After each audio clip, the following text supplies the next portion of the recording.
Hello, everyone. Hello. Welcome to another episode of the True Safety Podcast. We're in a current rebranding to the name Dangerous Jobs here at True Safety. And I have a special guest who's actually perfect for the kickoff of our rebranding. We have Rory Mele here with us today, who's the director of EHS at BHI. And Rory, how are you doing today? I'm doing well. How are you doing? Hey, I'm doing really good. I know we talked offline about you're not feeling the best coming down with the cold. So Yep. everyone kind of excuse Rory. He might be coughing. And I just got over a sickness too, but I feel like it's just going around. But It's the I'm worst. really excited to talk to you, Rory, for a couple different reasons. I'm so excited to, one, get into your story and how you got into safety. You know, your experience is far beyond just EHS, and that's really, really exciting to me. But also just your awareness and experience around suicide prevention, mental health awareness. I think that your perspective can bring so much to the audience. And especially, like I was mentioning offline, just getting out of the holidays. And I actually made a post about this not that long ago. It's like right before Christmas. And even though I am all about positivity and being uplifting, I also recognize that holidays are not always joyous for everyone. It's not, it can bring a sense of sadness and awareness of a lot of mental health things around the holidays. So I don't know, just kind of kicking off with that. Any thoughts around that? No, I just saw a post on my Facebook page. A new acquaintance of mine who's a fellow military officer, or prior military officer, just took his life. And I mean, like, super new acquaintance. I don't even know the guy, but he's a brother in the armed forces. I'm also in the Army National Guard. I'm also an officer, and seeing his friends honor him, and every single one of them, I saw you, I hugged you, we had plans to do something. What did I miss? And so people are left wondering, like, what did I not see with your deep struggle? That you took your life and there was nothing that we could do. We harbor those feelings. Could I have done more? Did I cause this? Yeah. And so seeing them, one, honor him, and then every single post, if you're dealing with thoughts of wanting to hurt yourself and take your life, please reach out. There are people that we want to help. We don't want to see our friends lost, our family lost. So during this time, it is hard, and seeing that so fresh right now has been weighing on my mind and heart just recently. I'm so sorry to hear that, and that I'm so sorry. And I think our conversation expands obviously way out of just the EHS world. It's really just the human world, right? And what I'm interested to talk to you about is your experience through the Army National Guard. I mean, it doesn't matter what title you have, doesn't matter what industry you're in. Us as a human force, we're all going through and experiencing these different emotions through the holidays, and not just even during this time, but in life in general. And so what have you seen kind of bring us to, how did you get here? How did you get into this industry? Talk to us, share, what your background is all about. So I have been in the construction industry since about 2006. Off and on, I went to school. My undergrad program was in communications, public relations. But every summer I came home and worked in the oil and gas industry, worked on different divisions for the same company, and slowly got into safety. My dad was the safety manager or the safety vice president for the company, and he's a coal miner. He's always been a coal miner. That's how I grew up. He was in the mines and in mine safety. He's a certified certified mine safety professional, CMSP. Oh, wow. And I saw him care about people. I saw him, we'd hear him get up at 2 or 3 in the morning to go respond to a call because he was on call. And I saw his passion for people, and that's even though my degree was in something different, I ended up gravitating towards what my dad did, and I wanted to get into it. And so I think it was about almost 8 years ago is when maybe even, 8 or 9 years ago is when I started getting into safety. And him and I actually work with each other right now, and he's been my mentor this whole time. So kind of just following my dad's footsteps. At first, he was like, "Nope, you don't have a degree in safety. You don't have education in safety. I'm not going to pull you under my wing." And then I got into it anyway. So he's been, and That's so really working. cool to hear the first thing that you mentioned with him being in safety was not, oh, he was so good at regulations. He was so good at memorizing this. He was so knowledgeable in this. The first thing that came out of your mouth right now was, I saw his passion for people. And that's really, really cool, talking about what drives safety professionals, or what I like to see drive safety professionals. I'm sure you share the same philosophy is, does this person really care about me? I'm sure that's what safety professionals, that should be the driving force, and mainly the boots on the ground. That's what they're looking for is, yes, are you experienced? And yes, do you have knowledge around safety? Yeah, but do you really care about what I'm doing? So that's awesome that your dad shared that passion. Yep. And we hear from the ops team, from some of our leaders, I'm not really safety minded, right? I'm operations minded. I'm thinking about the bottom line. I'm thinking about, and really, if you're safety minded, you're people minded. Because safety is synonymous with people. We don't talk about the health and safety of that piece of equipment or that facility. We talk about the health and safety of the individuals. And incident investigations involving property damage and whatnot, that's important. And those could have led to injuries and incidents. But really, health and safety is a very personal thing. We care about people. We want our people to go home safely. Mm-hmm. And so we want our leaders to be safety minded. We want them to be people minded. It's not safety culture, it's leadership culture. Yeah. Where did we fail them, right? Yeah. If any listeners have listened to previous podcasts, even from the beginning, I've always echoed what you just said about, it's not a safety culture. I've never really understood. It's just a company culture. In my mind, there's not really, we have our ops culture, then the safety culture, then the HR culture, then there's the office culture. It really just is a leadership culture, like you mentioned, a company culture. What do we stand for here? What do we tolerate? What don't we tolerate? And so I love that frame of mind. That's awesome. Yeah. All right. So then that brings you to where you're at today. I mean, what is it that excites you? What is it that's driving you today? I would say the same thing that was driving my dad. We want to see people go home, not just go home. My good friend Karen Salerno, her and I work in the suicide prevention, trying to raise awareness. Mm-hmm. She said, we don't want people to just go home safe at the end of the day.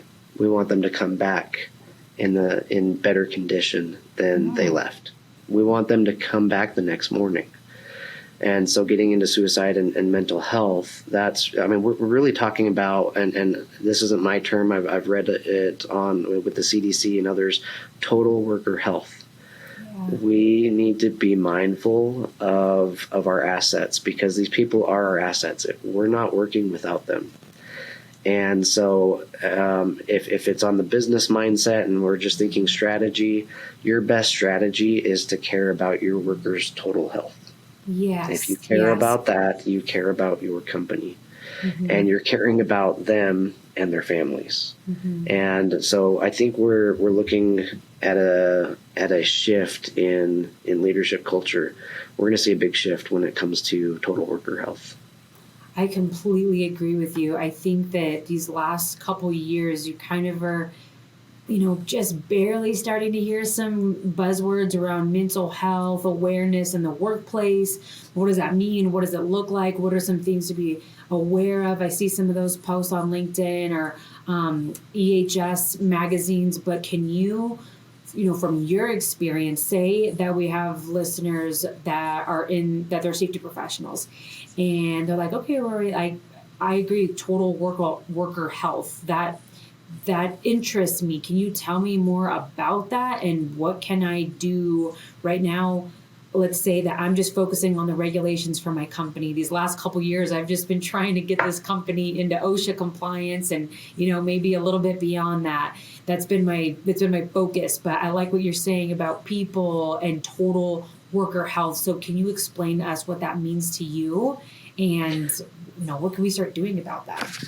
So we do talk a lot about safety. I don't think we talk about health much, and we do when we talk about industrial hygiene and dust and noise but mental health is a huge deal for us because of the type of work that we do.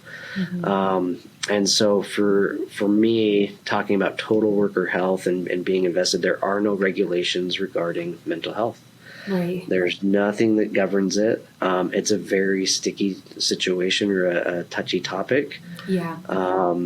And I think that's why it still continues to be kind of taboo, right? We don't know how to talk about it. And part of what we're trying to do is give people permission to talk about it. In the construction industry, in mining, in oil and gas, these are male-dominated industries. And we don't talk about our feelings. Right. We've been programmed not to. We're a very stoic group, a very tough man type industry, and so that's one of the main things of why nobody's talking about. I can't talk about my feelings. I can't talk about what's going on deep. We experience the same thing in the military. It's just don't talk about it. And there's a lot at risk there, right? If there's risk factors such as, physical risk, obesity, you've got other mental health issues, and then you've got stressors in the work site. You've got, demanding jobs, and the risk for managers is a lot higher in the industry because they have to worry about quality. They have to worry about schedules. They have to worry about their employees, and then everybody's on the road. So you're not with your families, you're with the people that you work with all day. So a lot's against us right now. Yeah. And go ahead. Just, oh my gosh. I mean, everything you're mentioning is just the day-to-day stressors, right? That a supervisor or just anybody working in oil and gas, construction, mining, industrial type of work is experiencing. And it echoes a lot of what I've heard talking to construction leaders kind of in my area. I had a conversation with a gentleman, like 30 plus years working in the construction industry, a great leader. And he was mentioning the stress and what is rooted in that stress is anger, right?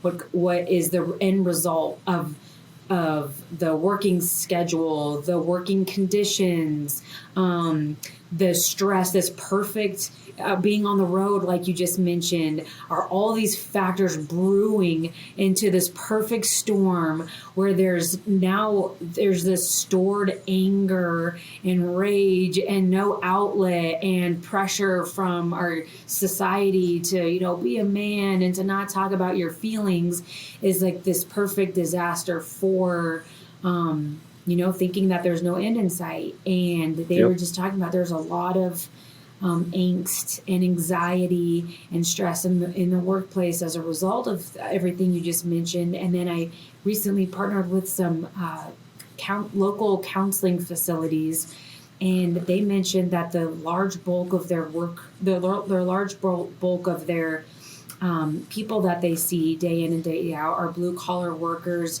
and they mentioned that they're talking about stress and they're talking about anxiety. So tell us, I didn't mean to interrupt you there. Throw in some other stuff. We're just talking about in the workplace, right? Yeah. Not to mention I'm taking care of my wife and 3 kids. And if I lose my benefits. So on that permission, like we want to give people permission to talk about their feelings and talk about like, I need a mental health day.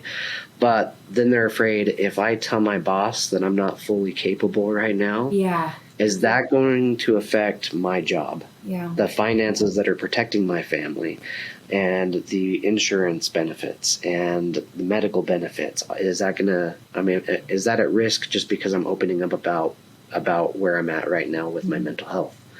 That was brought up by one of my employees when I was talking about this. An employee that works at the same company chimed in and said, we don't talk about it because there's no protection when it comes to mental health. Makes sense. If I make give them the assumption that I'm not capable of the task because I'm not mentally all there, now my finances are going to get worse. And so I think one thing that we can do is hit this topic with HR. I know in Utah, they're hiring there's a group in Utah that's hiring I think it's a clinical psychologist to help draft HR policies that they can give to companies to say, this is what you can and cannot do, or this is what you should and should not do. Because again, it is a very personal thing. We don't want to overstep. Then companies are like, what about the legal liability with somebody's mental health? But we can start looking at our benefits packages. We can put in place that nobody could get fired or terminated for saying that they need mental health resources. So that's where this movement is going to be, is finding out that balance of how to provide for the employees that are working for us in a practical manner and get them the real help that they need beyond the emergency the employee assistance programs, the EAPs and all that, which are beneficial, absolutely beneficial. Yeah. But how many companies call up their EAP and say, hey, if I was in crisis right now, how would this conversation go? Right. Could you help me if I was ready to take my life at this moment? What resources could you get me to? Because I want to know that would work for my employees that are calling you in crisis, not just needing assistance with, marital relations and other stuff. I think you're onto something. I mean, I know you're onto something. I know that this has been such a big topic in our industry, this total worker health.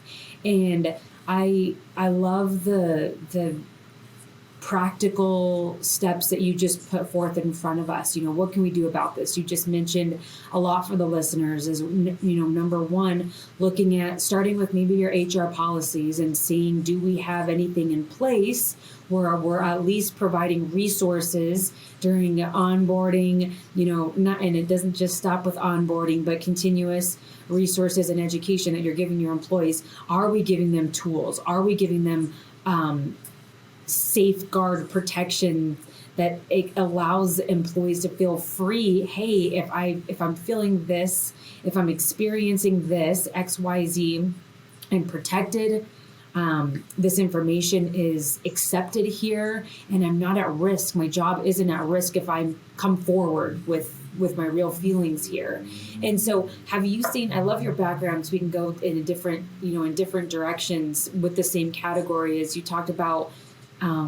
This in the Army, okay? What do you see? Do you see any parallels as far as, are people becoming more, how do I put it? Are people feeling more comfortable coming forth with their feelings and what they're dealing with, the stressors, the emotions? Are they doing a better job at addressing mental health than your average construction company?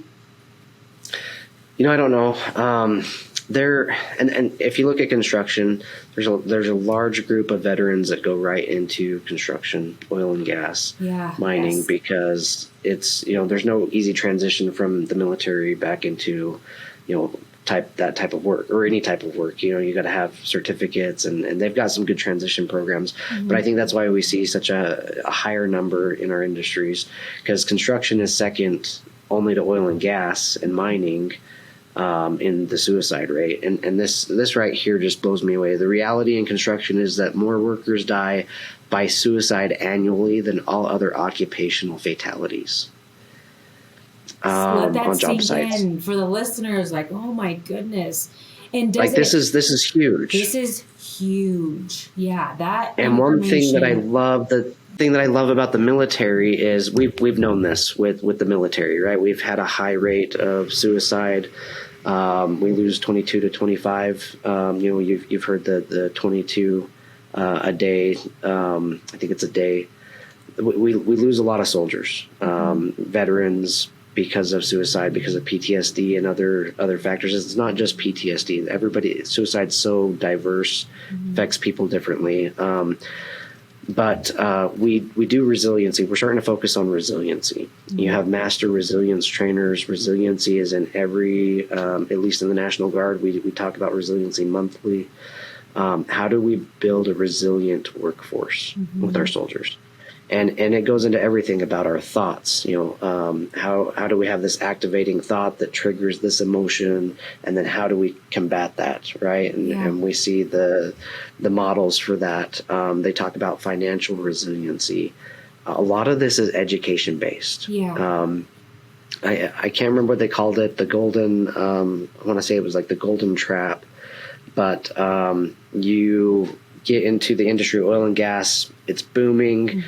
I have all this money now. I'm going to buy this camper. I'm going to buy these toys. I'm going to do all these vacations. I'm going to buy this big house. And then what happens? Boom. That boom no longer happens. Then we have the crash. And then people are stuck in what they just paid for.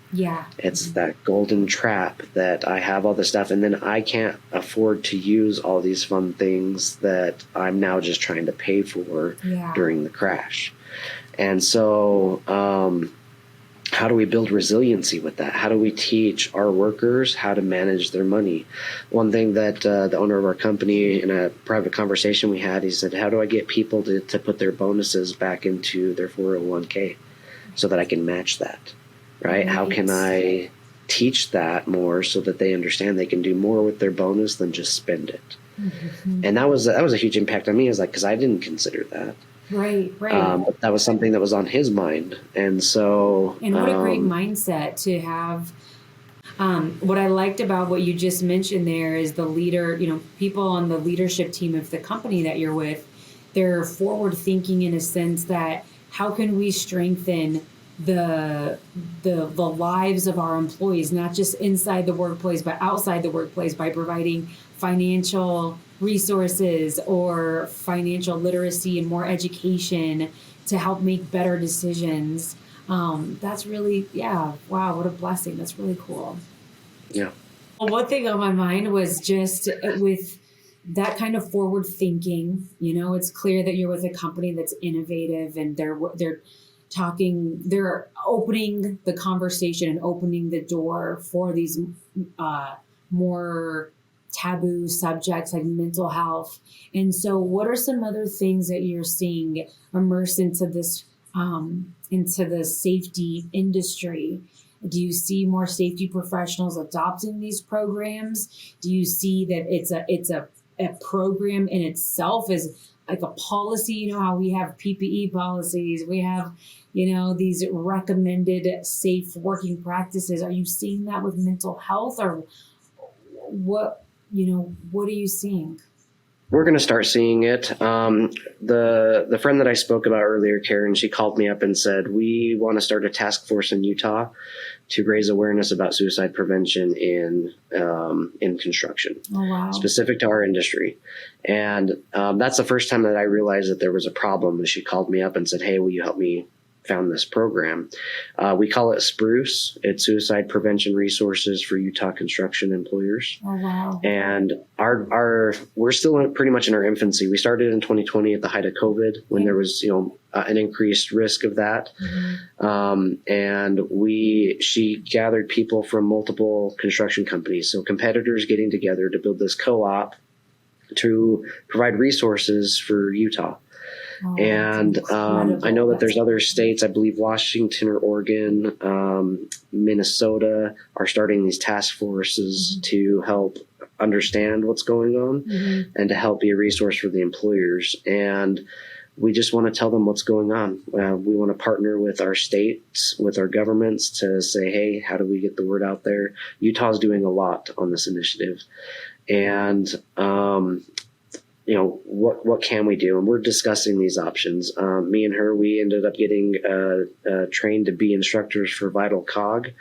And that's to train, it's Vital Cog in construction. It's an hour and a half just to if somebody comes to me and says, hey, I'm thinking about hurting myself, what do I do in that moment? I'm going to get them to a professional. I'm going to be with them. I'm going to be an ear for them.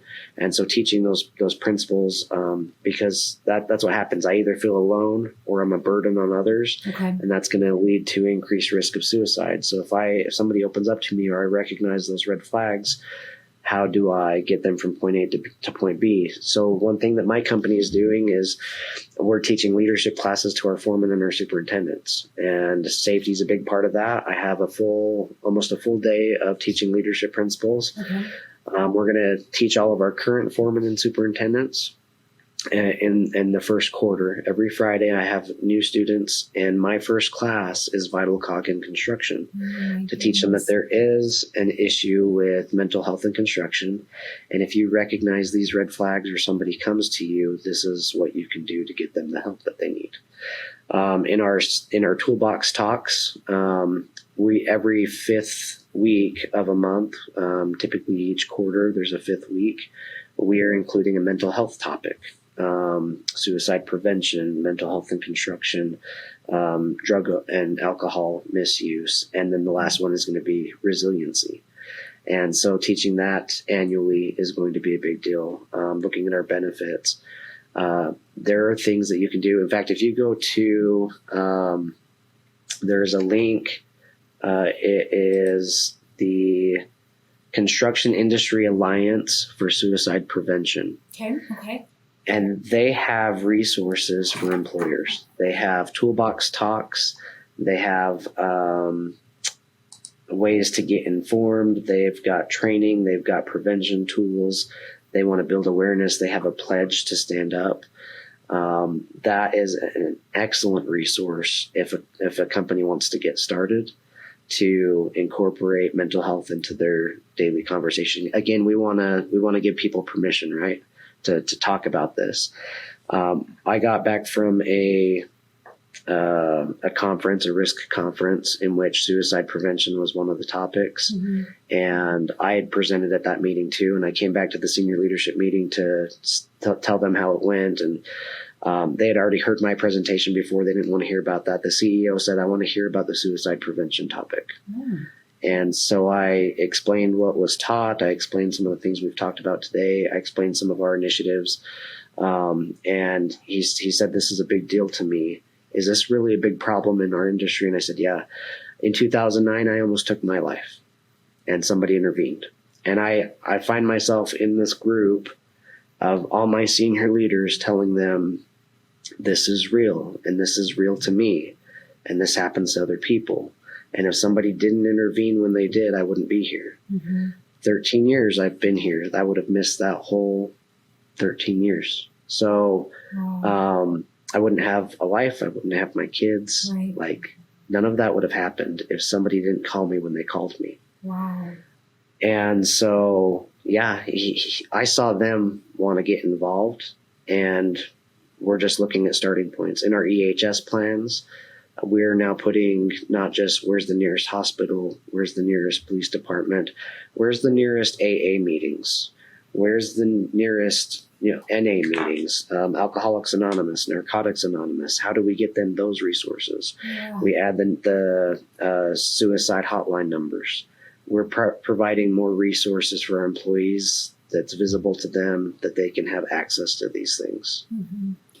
First of all, I mean, I want to thank you for sharing as much as you have, both personally, professionally, and to speak so vulnerably shows so much strength, so much courage. And so I just want to thank you and honor you for that, Rory. I really appreciate that. And for all the listeners, I don't think we've ever had a podcast where a guest has shared this many resources. Even though I'm going to obviously play this episode back several times so I can listen, I'm even wanting to take away notes right now live. And that's why I'm jotting down notes here, because Rory, you shared so many resources that's what makes a podcast or, a video, whatever it is, that's what makes a piece of content so valuable, is when I can listen to something and then take action right away. And what I heard you just mention there are so many practical things that every listener can start implementing in their workplace today, whether you're the owner, whether you're in leadership, whether you're in safety, whether you're working at a company. You can bring these suggestions forward to the company, to the leadership team. But I want to recap some of the things that you just mentioned because they're so good. Is if anybody is wanting to take this next step and is looking to improve their workplace, go to the next level, work their workplace and encompass this total worker health movement. Some of the things that you could start doing today is, I love what you first just mentioned, leadership training. So it's that awareness, and it was so exciting to hear you talk about that. You're training continuously your leaders, your supervisors, your frontline workers there about this awareness piece. Because that is, those supervisors and managers, that's key, right? That's your way into the field, what's going on. And they're the ones that have eyes and ears out there every single day. And so training them on what to look out for, what to do, how to intervene, as you mentioned, is so powerful. Somebody didn't intervene at this point.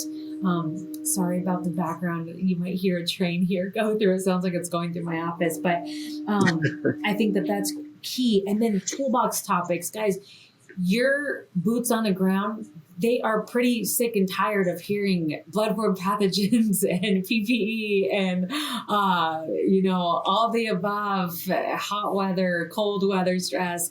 Those are all equally as important, but throwing in a mix into your toolbox topics of mental health awareness, suicide awareness, going back to those recognition tools, that's what's going to be communicated in this leadership training, toolbox talks. That's amazing. And then resources. How many of you have put together emergency action plans where we're listing the nearest medical facility? What about another emergency? What about resources like AA? What about local rehab centers, places for counseling? So that is, oh my gosh, I'm just exploding over here with excitement because these are some real tools. And I think if we can think about it in this crisis, like we're focusing on crisis right now, right? How to get somebody in crisis to a professional. Yeah. And we don't have to be the professional. We just have to care enough to get them there. It's like, mental health first aid. And there's mental health first aid. There's QRP. There's vital cog and construction. There's multiple resources to teach to our employees, to our leadership. But that's who we are. We're mental health first aid providers. We're taking them to the next person so that they can get some help. So crisis, maintenance, right? Alcoholics Anonymous, Narcotics Anonymous, therapy, that therapist that somebody got me to. How do I maintain right after crisis and get back to where I'm at? And then resiliency. And I think we're going to see that shift into resiliency a lot more if we can really focus on resiliency and build that resilient workforce. And I know that the leaders that are giving us, vital cog and construction, they're working on those types of steps. That's going to be our saving grace. That's the preventative measure right there, right? And I know that's part of our leadership course is the resiliency piece. If we can get, clinical people in our workforce helping us out with this stuff. Yes. How do we incorporate resiliency into our toolbox talk so that this doesn't become an issue? Mm-hmm. I think we're going to see the shift towards that. And I think that's huge. And you can speak on this because I can already imagine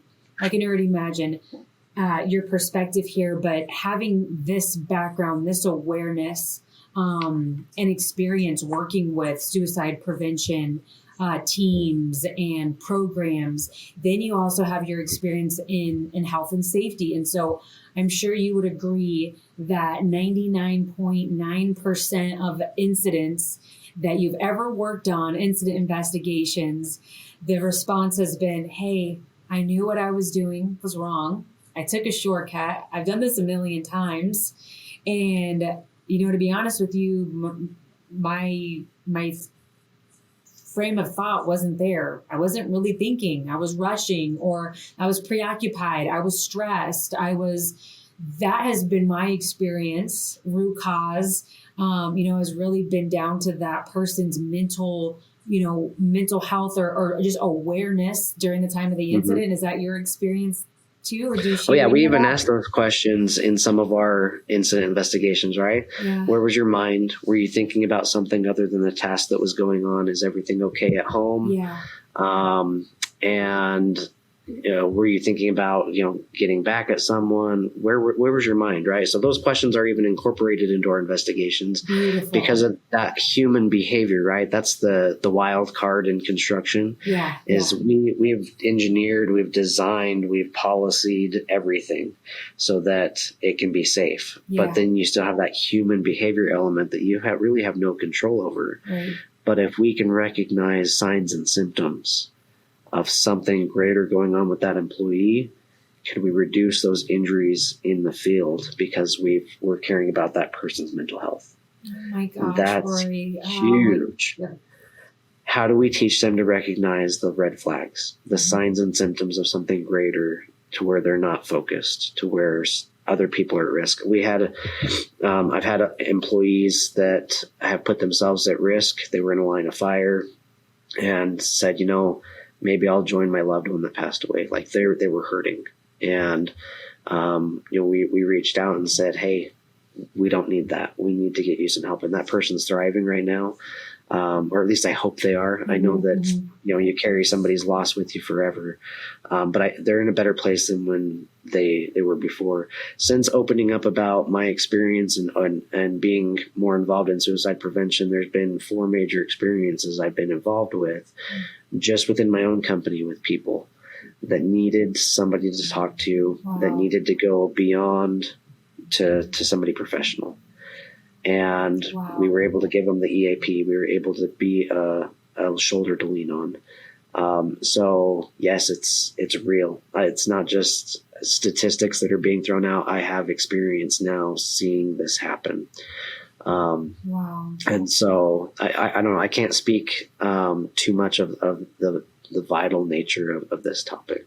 Absolutely. I think that is the perfect note to end on, how you just tied everything. You went full circle with our conversation today, is going back to why is all this important? Why should safety professionals care? And why should we start taking steps today towards strengthening the awareness of mental health issues in the workplace? And you just touched on all those points right there. Is number one, this is real life. This is real life for a lot of people, and more people than you can ever imagine. And if you haven't experienced something like this personally, then the flip side is being there for somebody else who needs you. And we have the opportunity to work around our workforce, the company that we're exposed to every day. And we have an opportunity to make a difference, to be there for somebody, to recognize, hey, something's not right with so-and-so. Maybe I should intervene. Maybe I should say something. How do I do that? And so how we do that are all the tools and resources that you just mentioned here. Strengthening leadership training, talking about these delicate subjects during toolbox topics. So that way it doesn't become a delicate topic. It becomes more of a casual, when we're at work, this is what we talk about. This is something that's normal. Just, that's really exciting and something to work towards this year. And then that resiliency piece, that is so beautiful. How can we teach resiliency in the workforce to tie it all together? So Rory, I want to thank you for your time, but I want to thank you for, again, being so vulnerable and showing your strength through talking about your experiences. And I lost my brother a few years ago to a drug overdose.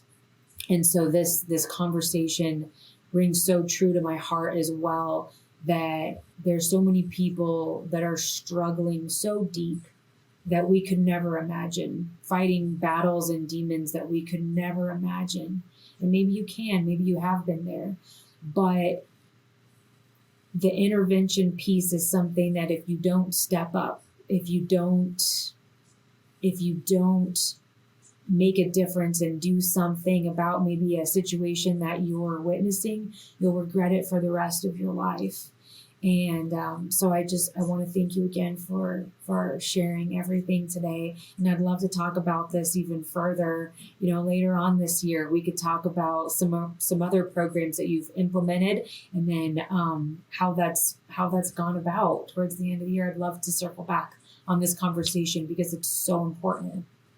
Well, I want to say thank you, one, for the platform to help raise this awareness, but I also want to say my condolences. I lost my sister when I was 13, and drinking and driving, and so I feel for you. Loss is hard, and that's what we're trying to prevent, right? Further loss. By help giving people that permission. So again, thank you for the platform. Thank you also for being vulnerable. This is how we combat this, is that we make it a discussion. We normalize the conversation. Absolutely. Absolutely. And we'll link some other resources. Listeners, not only are we going to have contact information for Rory, if you have any follow-up questions for him, if you want to just learn more about what he's talking about, we'll ask Rory for some resources that we'll connect down below, listening in on the podcast too. So some first steps for you if you're interested. But thank you for listening, and tune in next time. Thank you.